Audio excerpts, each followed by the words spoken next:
We are live outside the Minnesota State Capitol this evening. Where look at that. The Minnesota State flag is flying high in the breeze.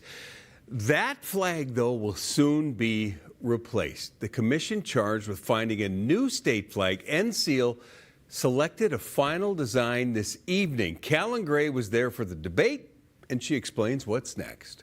4 hours of just people nitpicking about stuff. I'm just so afraid that you'll pick the wrong, well, not the wrong one. A process pursuing perfection. I just came down here to see how things would turn out. Selecting colors, shapes, and symbols. I guess I'd rather they nitpick than just like rush to it and then get another flag like the one we had previously. Top left, 6 finalists. the green, the white, and the blue stripe. You know, they transported me really. Narrowed down to 2. One, I actually see a loon. paying tribute to wisps of snow, clouds, and aurora, reflected by bending water.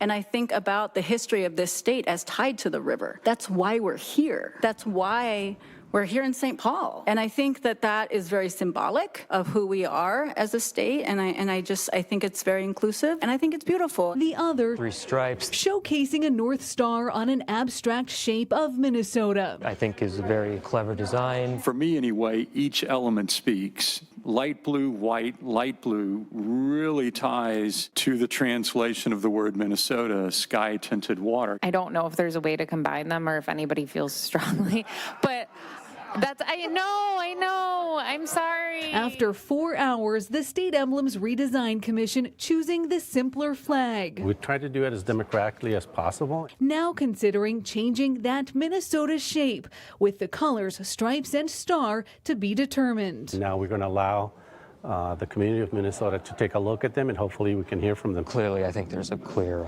winner here. This meeting is now adjourned. This Tuesday we get a flag, guys. I can tell you that right now.